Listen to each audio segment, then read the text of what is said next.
Audiobook toggle. It's on. BMT Portal World. Chapter 1. Worlds Collide. Cover art.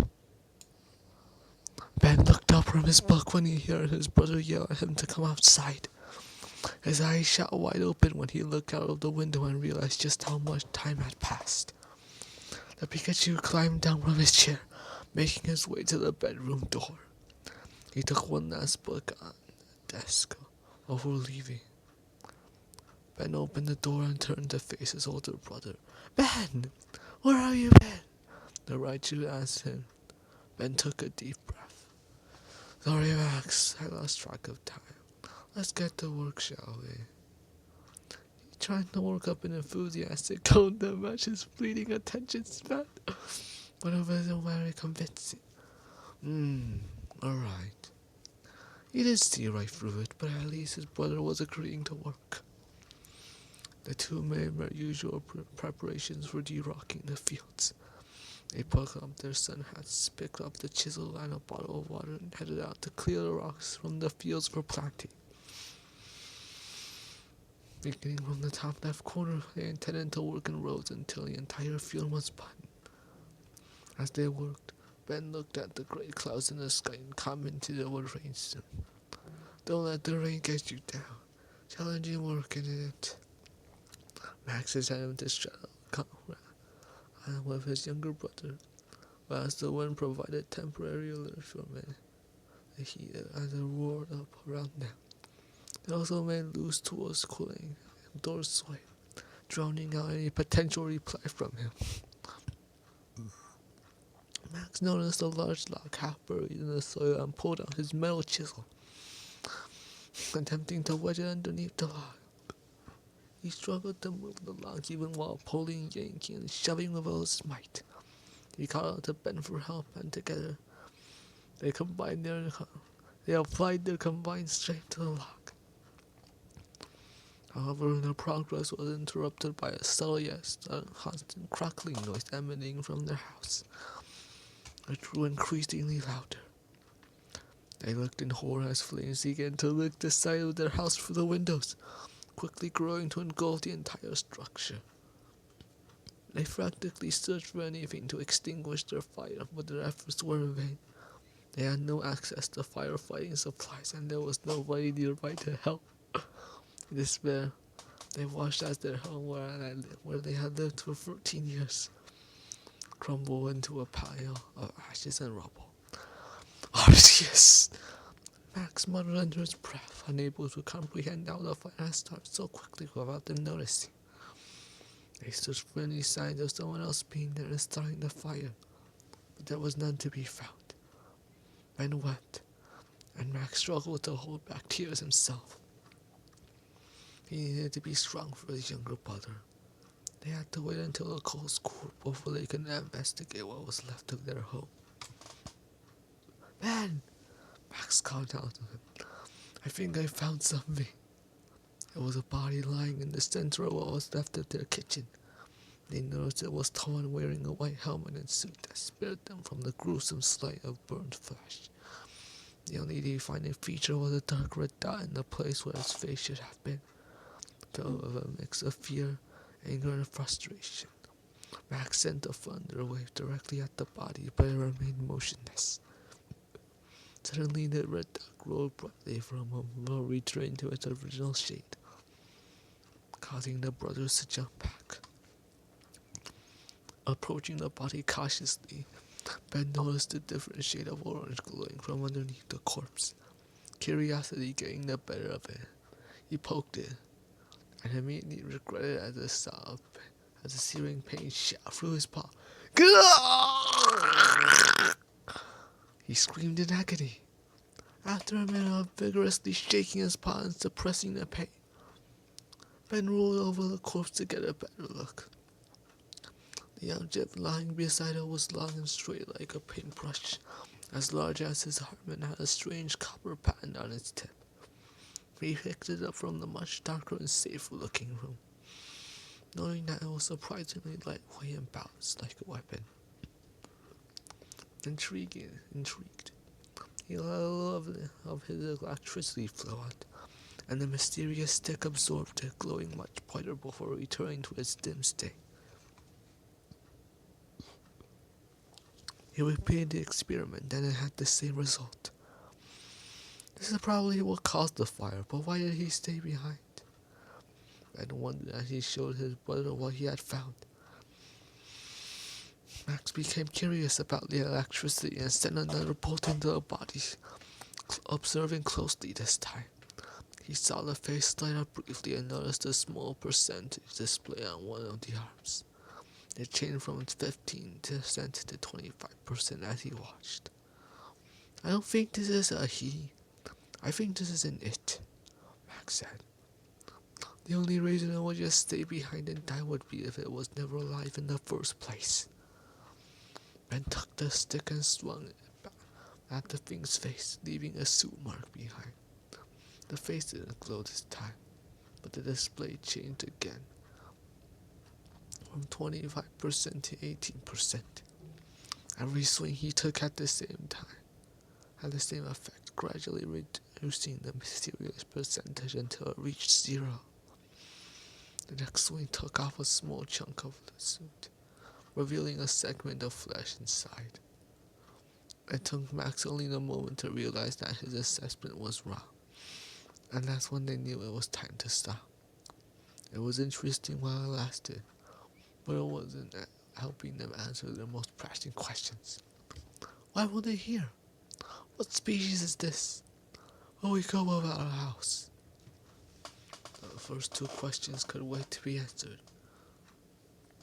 but they couldn't survive without a shelter, especially when with the threat of rain looming overhead. The nearest house was nearly 20 kilometers away, so they would need to start their trek as soon as possible.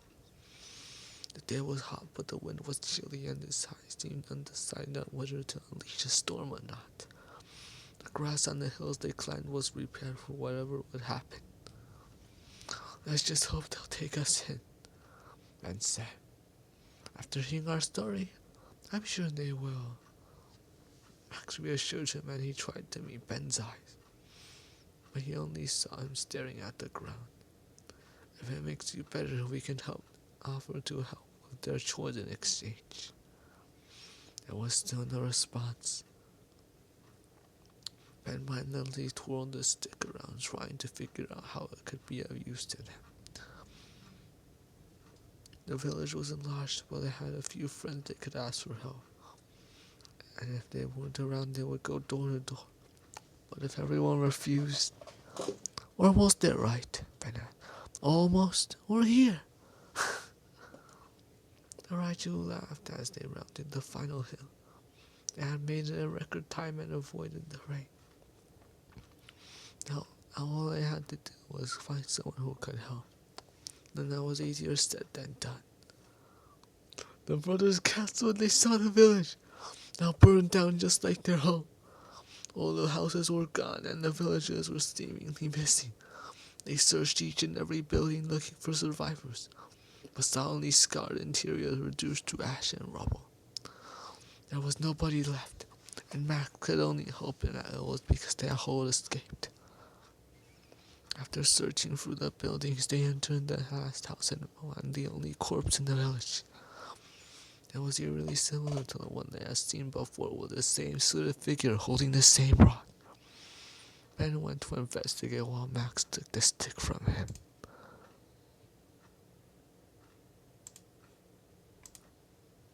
Disappointed at the lack of new information, Max got up and turned to leave. It was until a moment later that Ben heard his brother scream.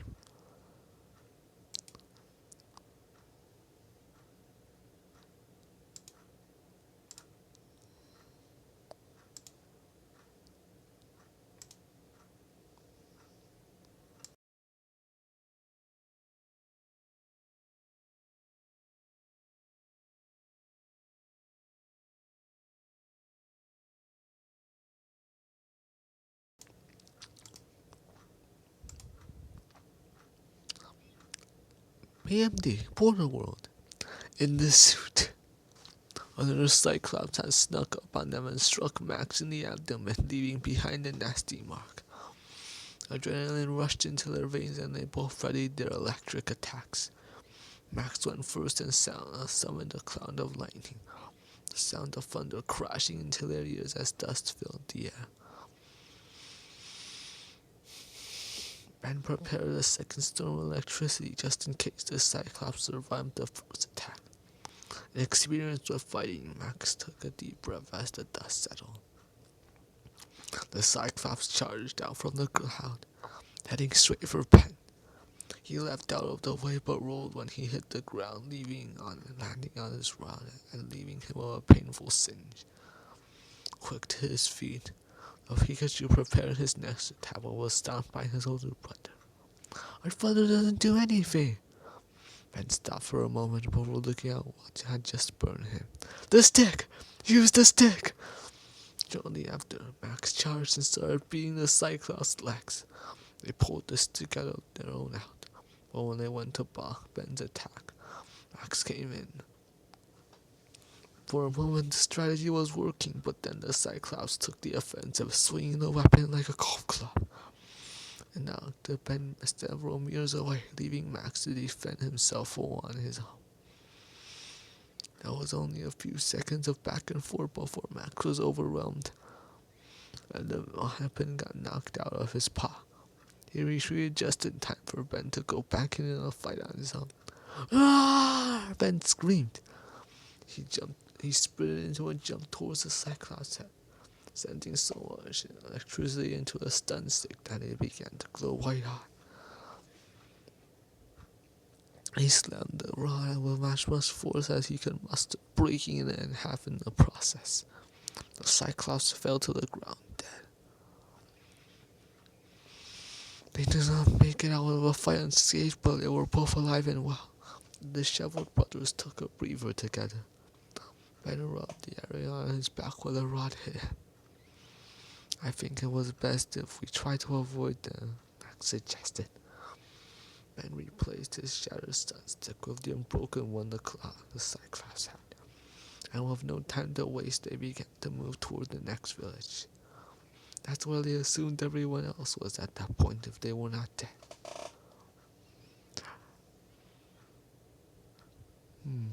Take a while to fucking guess. That's what happened to the village. As they approached the village, Max and Ben couldn't help but feel a sense of dread in the pit of their stomachs. The devastation that they were entering was almost too much to bear.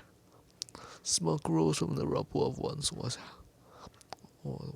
houses and buildings, and debris littered the ground. It was as if a war had waged in it. As they entered the village proper, they heard the noise to their right. Hoping for a glimmer of hope in the form of survivors, they looked towards the source of the sound, only to see more of those beings they had encountered earlier.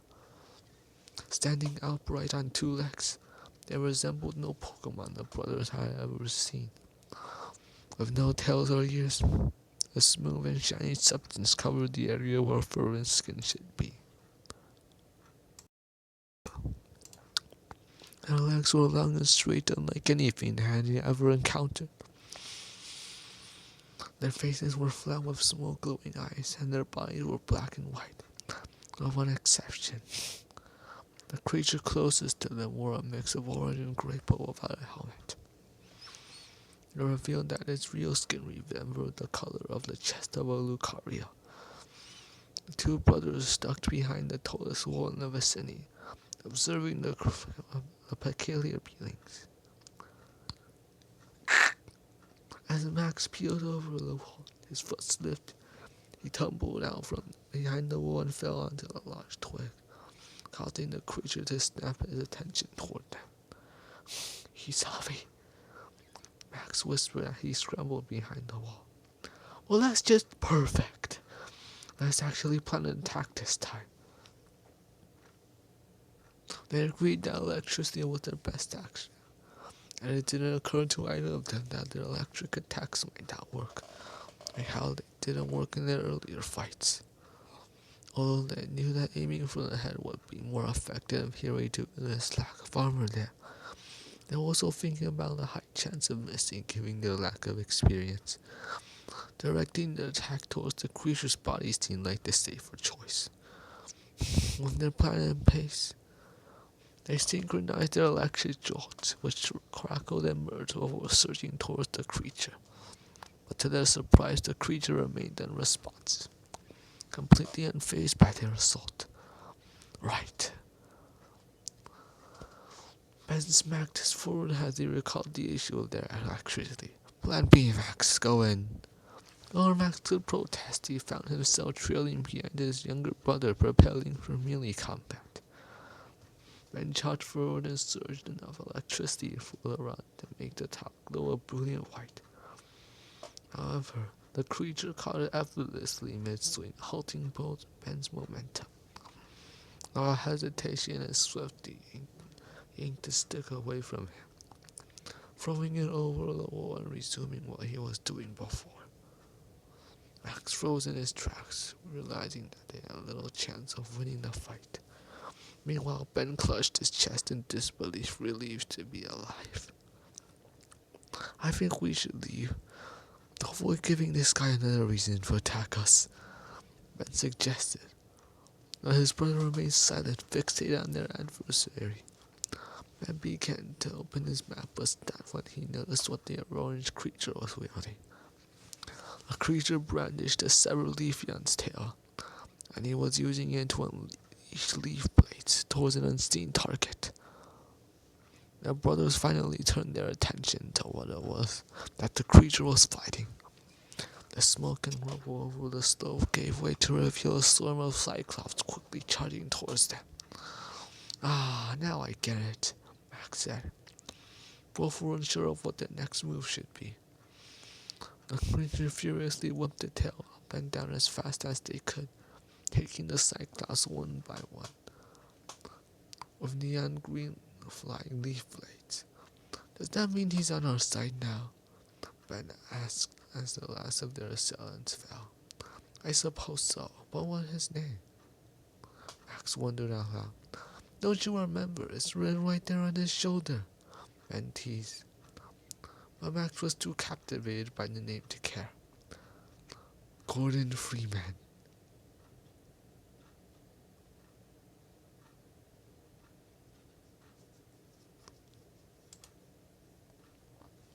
Undue alarm. The brothers paused, their eyes fixated on Gordon, bracing themselves for a potential attack. Gordon gracefully leapt over the wall, ignoring their presence and swiftly retrieving the dropped weapons, soon across the ground. Ben followed suit, his hand gripping his son's stick tightly as he broke the silence. We need a name for these creatures, Ben said, staring at his brother. Max contemplated for a moment before responding. Arsonists. That's what they are. Alright, I don't want any more arsonists to attack us. Maybe this guy can come with us. He pointed at Gordon, cocking his eye at Max. Gordon stared at them back, having heard everything. Max ignored him and noticed something unsettling in Gordon's grip. Look at what he's holding, Max whispered into Ben's ear, his voice barely audible. It's a severed leaf out there. Where do you think he got it? Max's eyes widened, staring at it in disbelief. He was using it as a weapon. I don't know where or how he got it, but he doesn't look hostile. He could probably have killed us easily already. But he hasn't. I think we're safe. There was a pause in the conversation. Nobody seemed to know what to do next until Max spoke again. Well, we're going to the next town. You seem like you've dealt a nasty hand to those arsonists, so... What are you doing? Ben interjected, attempting to foil his brother's shenanigans. What does it look like? I'm inviting him. He's done a good job. He's not hostile. And if he decides to follow us, he decides to follow us. I said inviting him is the best possible move here. After a few more hushed arguments, Max eventually won and the trio began their journey. Gordon cautiously trailed behind with measured and deliberate steps. As they moved forward, the path widened before them, offering a full sense of security. A dense forest surrounding them on all sides, and a canopy of leaves shrouded the lone path that split the forest in darkness. The dense underbrush was a constant reminder of possible danger around every corner, as the leaves provided a perfect cover for any would-be ambushes. They remained vigilant, scanning the surroundings for any sign of arsonists. With each passing moment, their paranoia grew, spurring them to move as fast as possible. Upon reaching the marked end of the path, they celebrated making it in time. Cheering and pumping their fists, they went to enter the town. However, their excitement ended when they noticed a hastily constructed wall surrounding the perimeter of the town. Sections of bricks, rocks, sticks, fallen trees had colored the outskirts in an organized array, blocking any view inside. Ben noticed a particularly shaped part of the wall, larger and more distinct than the rest. A wooden sign hung in front of it, but he couldn't read it due to the angle. The brothers exchanged uneasy glances, wondering what dangers lay ahead.